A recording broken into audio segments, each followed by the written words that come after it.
Welcoming Samantha, Ruth, Prabhu in conversation with me only on Bollywood Bubble, and this is a conversation that I wanted to have for the longest time.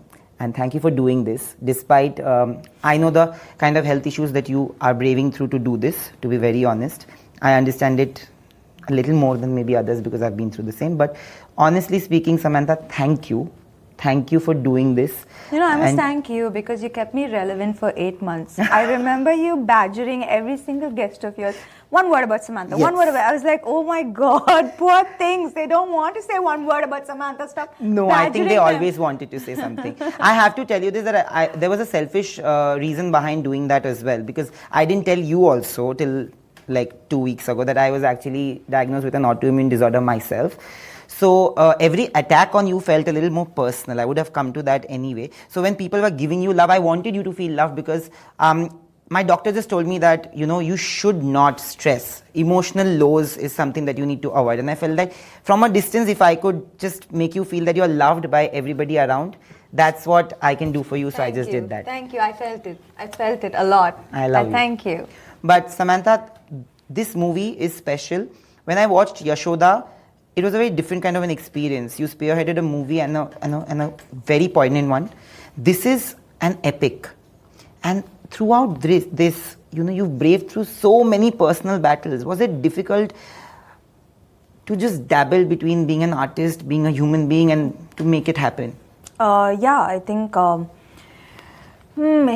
it has been one personal struggle after another, but I've never asked why me, because if I had asked God why me, then I would also have to ask Him why me for all of the good things that I have, for all of the love, for all of the appreciation. So it's not fair that I ask why me.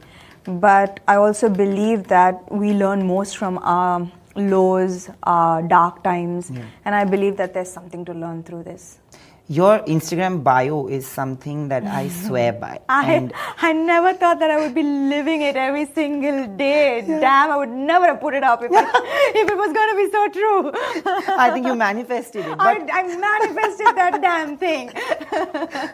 How difficult was it to shoot the entire process? Like of Shakuntalam it's a difficult film. You have to have mudras, you have to have moves while you're battling myositis. It's a difficult...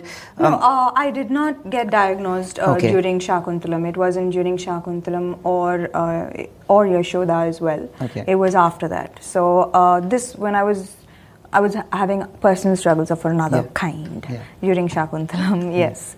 So it wasn't... Physically, I was fine. You have been a face of a big change. Whenever I speak to, like you said, a lot of your peers from that part of the world also, which has now become pan-India, thankfully, we have got acceptance, and thankfully you've been one of the biggest faces, because with Family Man too, I think there was a huge acceptance also. Most of them have always appreciated and acknowledged your bravado in spearheading that movement in a way. I don't think you ever settled for that whole thing that I would play the typical heroine. You kind of paved way, and a lot of women today, not just you, Kirti Suresh, where there's Sai Pallavi, Rashmika Mandana, Pooja Hegde, a lot of those people from that side have actually taken that. But today women are not settling down for anything less. How do you see that movement happening right now? I absolutely love it. Like a little girl came up to me and said, I cancelled my dancing class and I'm going for karate training. And I was like, yeah, baby, you go. So I think that, things are changing. Yeah. Things are changing so drastically for women. And our voices are changing. The need for a change in voice is so important right now. It's important for women to be heard. It's important for women to voice their wants, and I think that this movement is only going to pick up speed. Did you at any point feel that your voices were not heard, especially when it came to the profession? We didn't have a voice for it. We didn't have a voice. But I'm glad. I'm so glad that there's so much of change, and even with all of my personal struggles, yes, there's been criticism and there's been trolling, but there's also been so much support. Support that a few years back I don't think would have been possible. I really don't think. There has been a lot of support. There has been a lot of women coming to me saying acceptance. There's a lot of acceptance, not just young girls my age, also from a lot of older women, which is very surprising because the way their thought process and their ideologies, things that were fed into their minds when they were young, are very, very different from contemporary women. So I was truly happy, and that there was such unanimous acceptance among women. There was a point of time, I think I messaged you also the day I saw that tweet when you went for the Shakuntalam trailer launch. Mm-hmm. And there was that ridiculous tweet that you gave a very nice answer to. At that point, I think I was also going through something emotional. I was breaking into hives and everything because of my autoimmune. And I was like, outer beauty is everything, and I was putting on weight and everything, and people don't know what is happening, and my friends who were sitting there, they knew, and I was losing momentum because metabolism takes a huge hit, and then you can't eat this even if you are going on a diet, and then also things are not working. So there's a lot of deep level of frustration, especially when you're going through an emotional low, especially. Yeah. That day I broke down seeing that comment, and I swear I was in an auto and I broke down and I felt like, man, if this is happening to her, I don't know how she's dealing with it, because it felt like a more personal attack, because I've been through that, and every time people come and say, why are you saying this, why are you saying that? Because you've helped me heal. I swear, for the last 1 month I have not had anything. Was it difficult at any point? Because you've always put on a brave smile on your face. Was it ever difficult where you felt like, why, what is the world wanting of me? I've been through a lot of struggle. But I think this is it was the final breaking of shackles, because as an actor, you are always expected to display perfection. Perfection in your Instagram, perfection in your interviews, perfection in your films. And I could never get over just letting go and accepting myself for who I am. I always wanted to be better and better and better and look better and look better and look. And finally now I am at a place where I have no control over this condition, the medication that I have to take, the side effects of all of the medication. One day I'm puffy, one day I'm fat, one day I'm sick, one day I have no control over how I look. So this was a final shackle to be broken as an actor. As an actor, your eyes are the medium to express emotions, and every day I wake up with pins and needles in my eyes. Every day that I go through this pain, I'm sensitive to light. Which is why I don't wear glasses just for fun and for style. The light actually affects my eyes. I have intense migraines. I have intense pain in my eyes. They swell from the pain, and this is every single day for the last 8 months. Now, this is probably the worst thing that can happen to an actor, because your eyes are the medium through which you express. So, if there are any shackles of vanity that needed to be broken, it's broken, all right. It's broken, and I have reached probably the lowest of lows, and I've come creeping back up. So, I think that one comment about how I look was like, please. I am, maybe when I looked at even my best, I didn't feel as strong and beautiful as I feel now, because of life experience.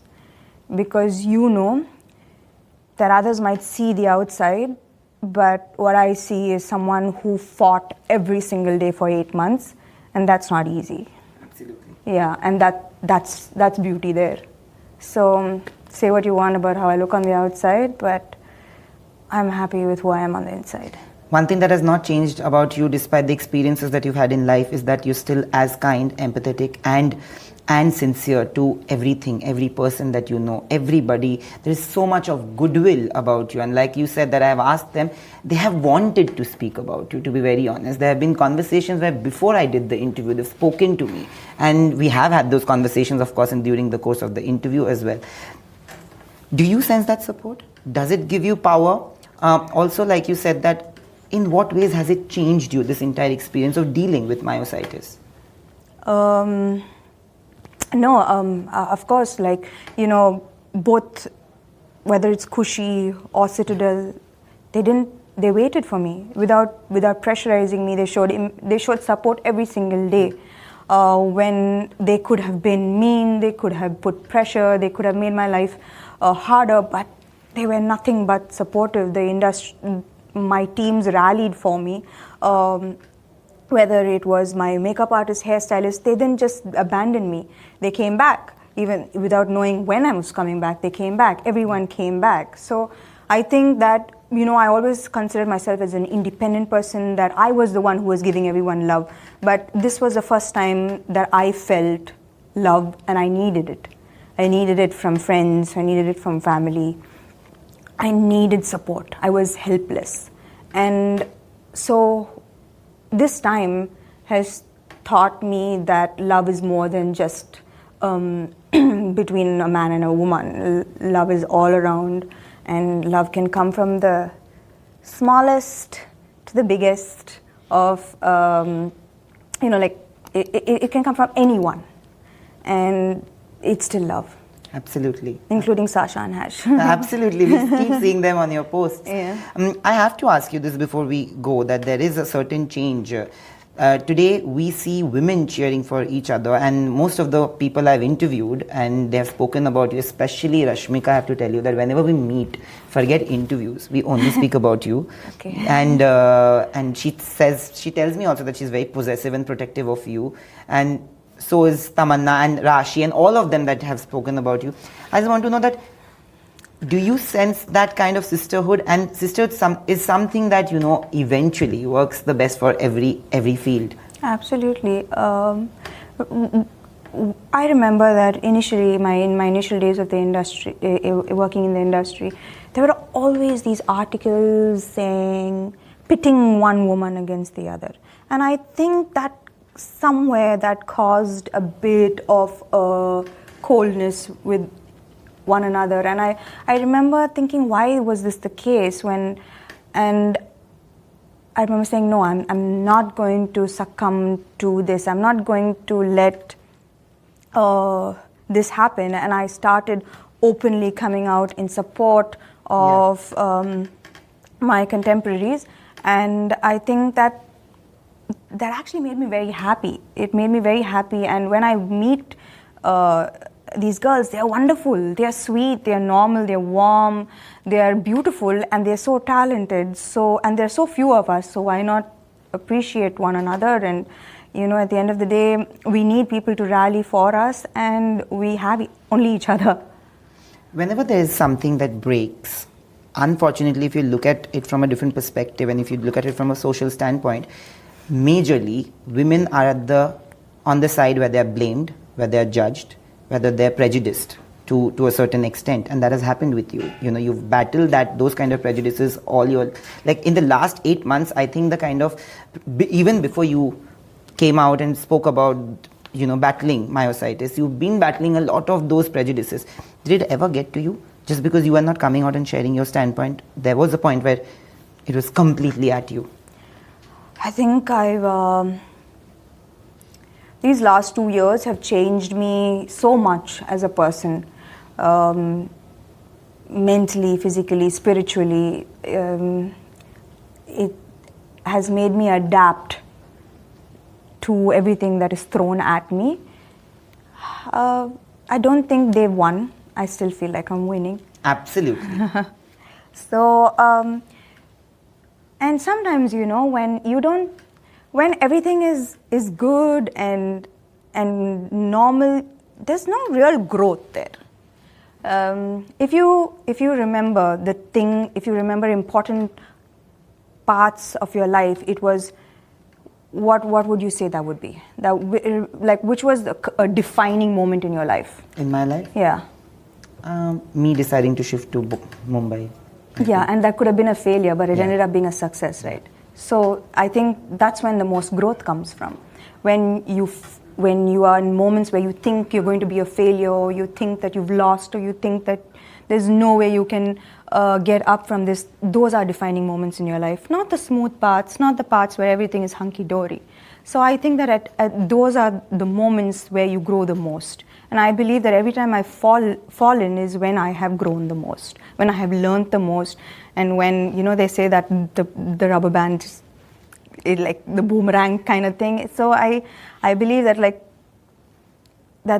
this part of my life is probably what is going to set me up for the future, to be better maybe, because that's always happened in my life. Every time I've sunk, I somehow come back stronger. Yeah, and I hope you already are, and I hope you keep going at it. You have always spread love around you, and honestly, that is the reason why I think you invite a lot of love towards you, and it would be a shame if I don't show my love towards you. So I've got you a few things. Oh my God! Before ending, first thing first. First, I know you cooked for me. Yes, I cooked. You baked for me. Yes, this is a brownie which is autoimmune diet prone. I have not used any of the items that you asked me not to use. So this is for you. Thank you can eat it whenever and as much as you want. It will not affect you at all. This smells so good. Oh my God. So sweet. You're so sweet. These are the two things that I want to Thank give you. You can open this. This is a letter. I don't which have you a can read gift anytime. for you, but thank you. No, you don't have to give me a gift. Thank but you. You can open that if you want. This one? No, this one? This one? Huh. Okay. I'm just happy that they gave it to me within like 12 hours. Okay. What is this? Okay, I open gifts really badly. That's okay. Even I do that. That's the correct way of opening gifts, guys. Yeah. See, like I'm Shakuntalam here with so much grace. So much grace right here. What is this? What is this?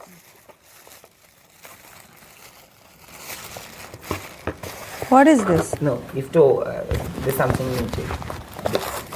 This is the thing. This is my gift. Okay, wait. God couldn't be there for everyone, so He sent healers to help others heal. You are one such blessed soul, Sam. Aww. So this is how the sky looked when you were born. What? Really? Yes. This is actually wow, really? Yeah. In Chennai. That's a pretty sky. Of course it is. Of course it is, because a special person must have been born yeah, see, I told day. Thank you. But thank you, Sam. I am going to put this up for sure at home. That's beautiful. I just want to such a thoughtful gift. Thank you so much. And I just want to tell you that you should always remember that you are loved, you're appreciated, and genuinely you're admired and idolized like anything. And may you be that force of nature that you are. That's all. Thank you. Join our global community of English learners, absolutely free. Download video transcripts, listen offline, start our beginner course, and join live classes with certified teachers. Access over 1,000 resources to improve your English faster. Everything's in one place, community.englishspeeches.ca. Let's speak English together.